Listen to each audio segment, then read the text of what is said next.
amigo Carlos, que creo que le he pasado, sobre todas las movilizaciones que ha empezado a haber en toda Europa, porque lo cierto y la realidad es que en Europa está habiendo bastante respuesta ante estas medidas que quieren imponer. Ha habido movilizaciones fuertes en Austria, en Alemania, en Francia, en Italia, en Dinamarca, en Grecia, etcétera, etcétera. Eso en Europa, también en otros sitios fuera de Europa.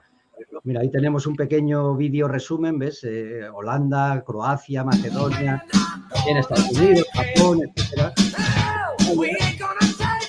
Bueno, simplemente es hacer una muestra para que se vea que hay bastantes movilizaciones y que incluso, por ejemplo, en Holanda han sido bastante violentas. Incluso se habló de que había heridos o muertos, que no he llegado a enterarme si era cierto o no, porque parece que se ha cerrado. Entonces hay una cosa muy, muy interesante en todo esto, y es que estas movilizaciones no suelen aparecer en los grandes medios, no aparecen en la televisión. Y mucha gente cree que si no aparece en la televisión no existe o no es real. Yo no estoy de acuerdo con ese tipo de visión. Yo creo que, al contrario, la realidad se impone sobre nuestros deseos. O sea, si uno se autoengaña, normalmente viene la realidad y le aplasta. Lo estamos viendo, por ejemplo, en el tema de la energía, ¿no? Todos estamos aquí en Europa queriendo ser muy ecologistas y calentarnos a base de viento y de energía eólica o de energía solar, pero bueno, ahora llega la realidad y resulta que no, que hay que empezar a quemar carbón, a volver a la nuclear, etcétera, porque si no, no nos podemos calentar. Yo creo que la realidad se impone. Entonces la cuestión es, todas estas revueltas, que desde luego en España todavía no han llegado o han sido muy minoritarias, pero en otros sitios sí son, yo creo, preocupantes para el poder. ¿Creéis que podemos hablar de que Europa está en una etapa prerevolucionaria? Porque para mí lo que le falta a todas estas revueltas para convertirse en revolucionarias es dotarse de un contenido político claro. Es decir, lo que sería, por ejemplo, un ataque a los sistemas partitocráticos y una búsqueda de esa otra opción que hablaba Dani, de tirar estas clases políticas, estos partidos del Estado, y buscar otras vías, pues más del estilo de lo que hay en Estados Unidos o de la fórmula que proponía Antonio García Trevijano, que aquí hemos analizado muchas veces. No sé si veis la posibilidad de que todo esto pueda conducir a estallidos revolucionarios en Europa. Me gustaría escucharos para ver qué os parece lo que está ocurriendo. A mí me gustaría vale. decir alguna cosilla, porque claro, adelante. En Austria teníamos hace una semana y media, teníamos llamámoslo el Ultra Strike, o sea, la manifestación lo más grande que, bueno, de nuestro tiempo ahora, digamos. Uh-huh. Y bueno, de la prensa, digamos, no tan oficial, se habla de más o menos 100,000 personas. La oficial habla de 40,000. Vamos a ver, no sé cuántos eran, pero era bastante grande. Pero obviamente era una cosa muy, entre paréntesis, tranquila, no habían nada de violencia y tal y cual, pero claro, lo que pasa en Austria es,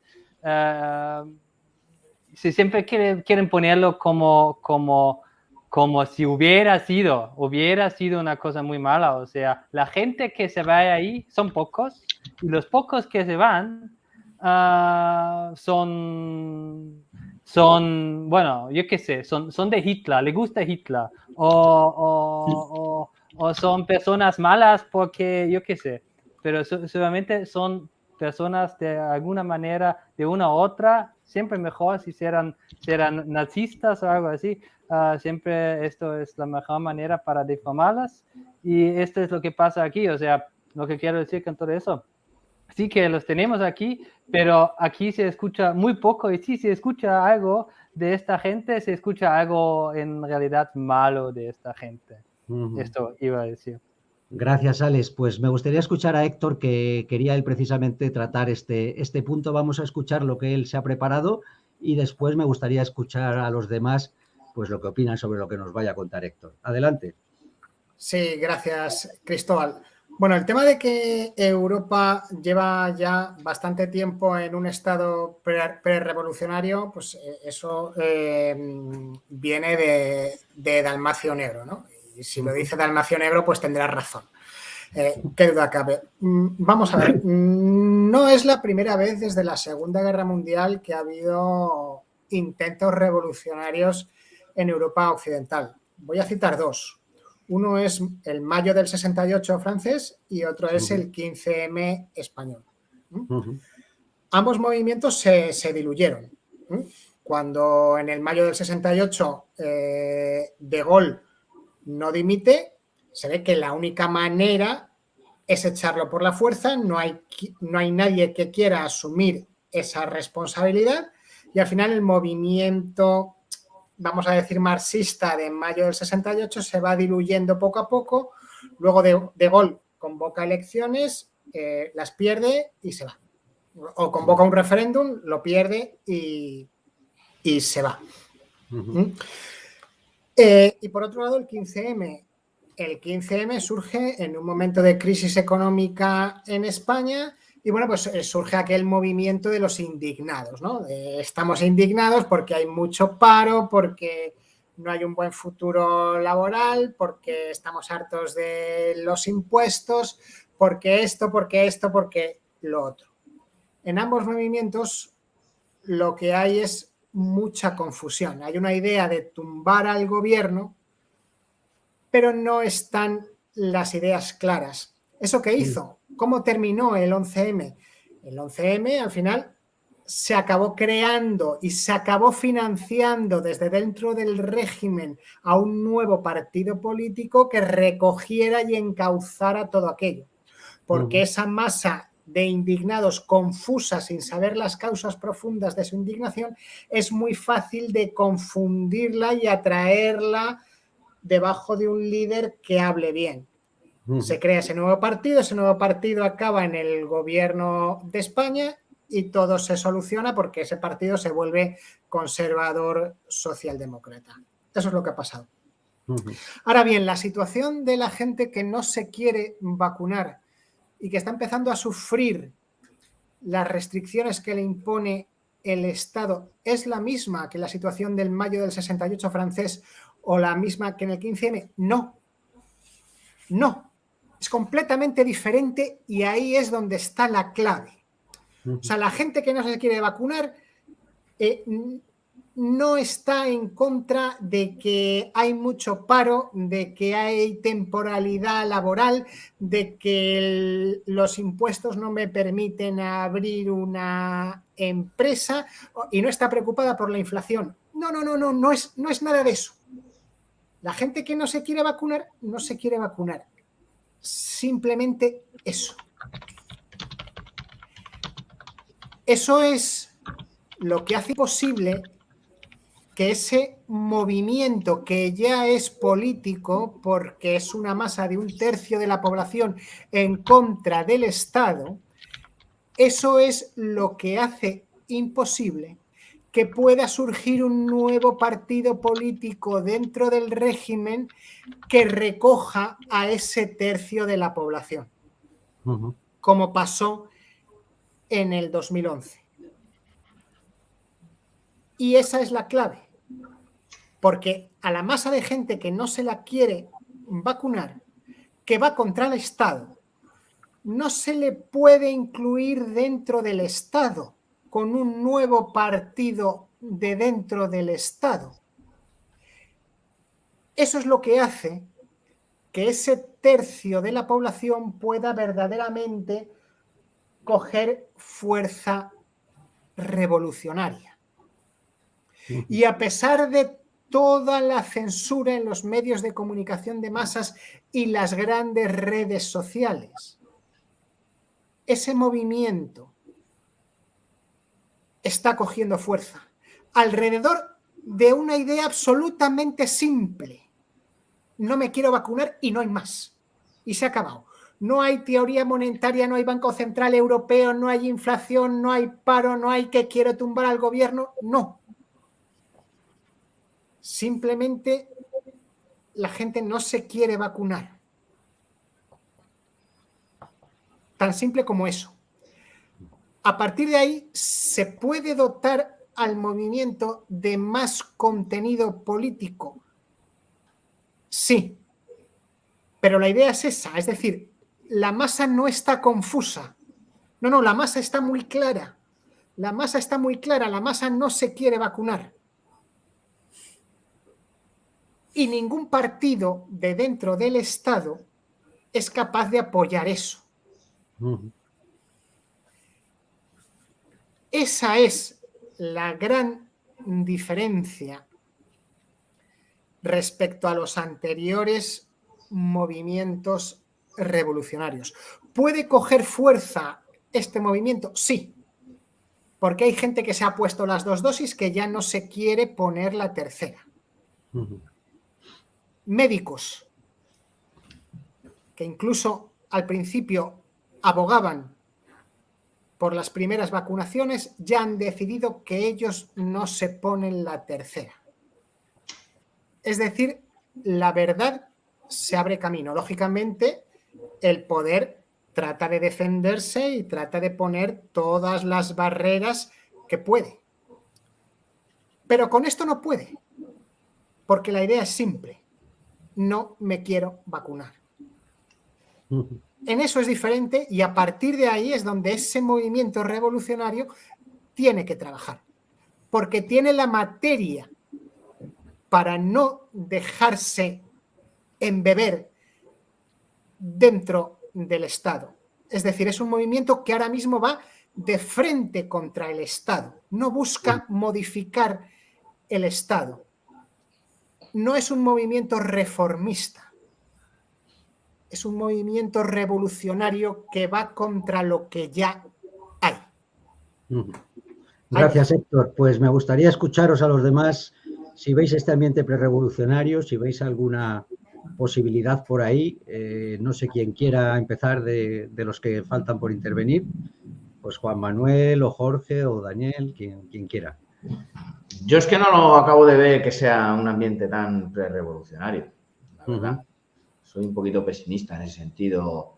De hecho, sí que yo creo que hay un partido que es Vox, que sí que... Mira, lo está comentando, perdona, el Repúblico ahí ha puesto un comentario sí, sobre eso. Que está tratando de recoger a toda esa gente. Pero claro, la gente que no se quiere vacunar la hay de cualquier tipo de ideología política. O sea, es gente que aboga por la libertad,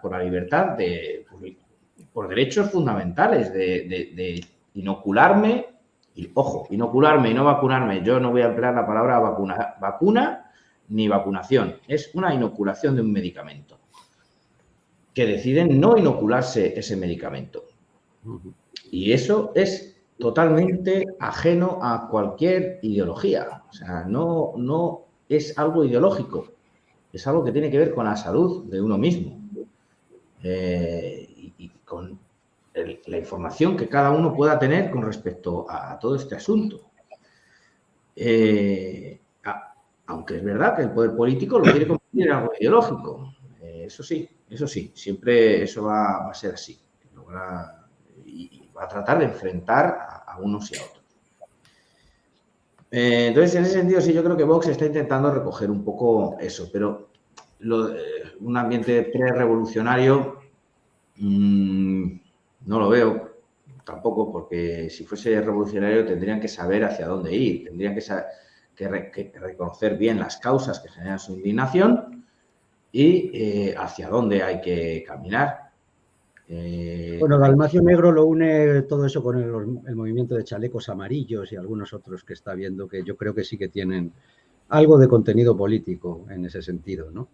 Sí que están planteando digamos, un órdago al Estado francés, ¿no? Yo creo que va por ahí su análisis, pero pues, en cualquier caso, no sé si quieres añadir algo más, Dani. No. Pues paso palabra. Juan Manuel o Jorge, ¿queréis comentar algo sobre esto? Sí, yo bueno, Juan, tú, Jorge. Venga, Jorge, adelante. Bueno, yo iba a decir que... Vale, Jorge.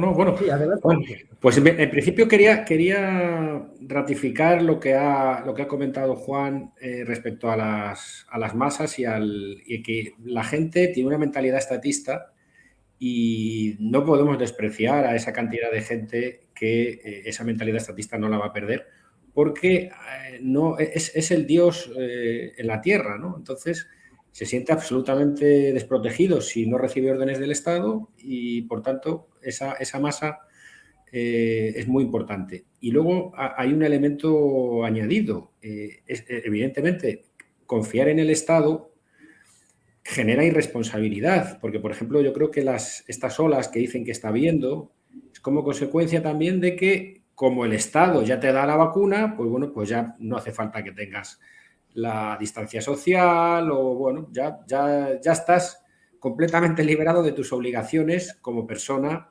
responsable. Por tanto, el Estado provoca de forma indirecta esta irresponsabilidad de la que tenemos que ser conscientes también, porque es que es curioso, el Estado a la gente que no se quiere inocular o no se quiere vacunar o no se quiere pinchar, como lo llamemos, les considera infrahumanos, porque parece que sin la vacuna tú vas a infectarte voluntariamente. Es decir, no puedes tomar medidas de protección, no, porque como no te has vacunado y no has cumplido con las órdenes del Estado, pues eres tonto y, por tanto, vas a provocar una enfermedad generalizada porque te quieres suicidar. Este es el argumento del Estado, pero este es un argumento que a la gente en gran proporción acepta. Y, por tanto, tenemos que asumir que esto es mayoría. Pero es que hay un elemento más. Cuando el 50% de la población depende del Estado, bien porque es funcionario, bien porque tiene pagas, porque tiene una pensión, pensar que va a haber una revolución, yo ahí soy muy escéptico. Yo soy muy escéptico. Una revolución desde abajo, cuando el Estado controla la vida y hacienda de más del 50% de la población, esto hace muy difícil una revolución desde abajo. Yo, en ese sentido, lo que puede ser previsible, aunque las revoluciones siempre son imprevisibles, se producen por hechos o por chispas que nadie controla. Pero yo ahí lo único que veo como una alternativa de cambio es pues, un golpe de Estado o un político que se haga cargo del Estado, porque sin controlar el Estado no puedes hacer absolutamente nada. En una sociedad intervenida con la población dependiente de una manera o de otra del Estado, solamente un golpe, un coup d'etat en la cabeza de la organización política se puede producir un cambio. Es mi opinión. Bueno, y una cosa más. Cuando hablamos de procesos prerevolucionarios, yo creo que había que diferenciar también distintos espacios.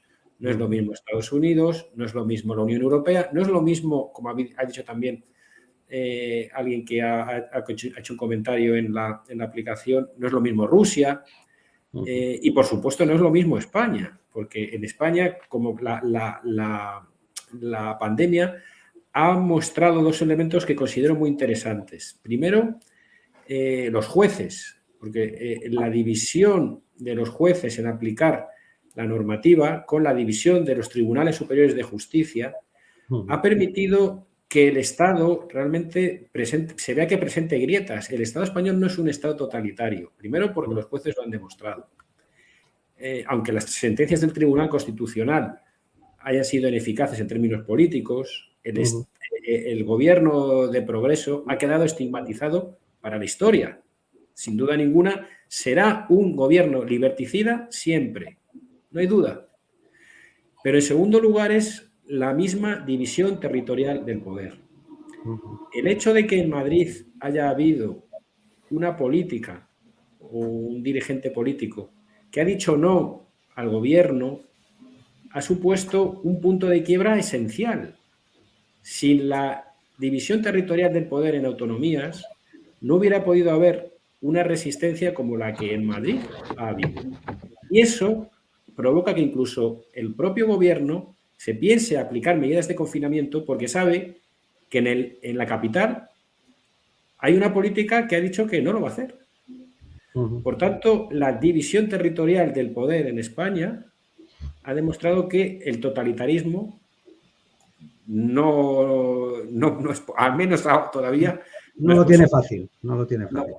Gracias, Jorge. Pues Juan Manuel, nos queda escucharte sobre este asunto de... Bueno, yo sobre esto poco, yo tampoco veo como Jorge una situación prerevolucionaria ni nada parecido. A mí lo que me da la impresión es que cuando he comentado antes que llevábamos un proceso que era 2 pasos de adelante y 1 atrás, aquí van a ser 4 o 6 adelante y 2 o 3 atrás. Es decir, simplemente es algo que exagera más, pero yo no veo que realmente pueda haber un movimiento revolucionario de la gente porque no quiere vacunarse. Simplemente, es decir, el Estado ha caído en una estupidez absoluta. Si nos remontamos a 30, 40 años atrás, hubiese sido impensable. Es decir, que hubiesen obligado a la gente a vacunarse, que hubiesen prohibido a la gente entrar en los bares o las cafeterías sin vacunarse.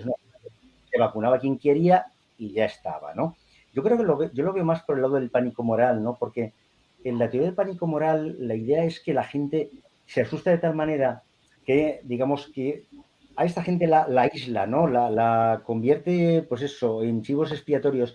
Pero precisamente por eso los chivos expiatorios tienden a unirse y tienden a adoptar una serie de rasgos y características que sin esta persecución no habrían tenido, ¿no? Es decir, que en otras pandemias que no quería vacunarse, pues era, digamos, no tenía contacto entre ellos. Ahora, si realmente están presionados, pues lógicamente esa gente se une.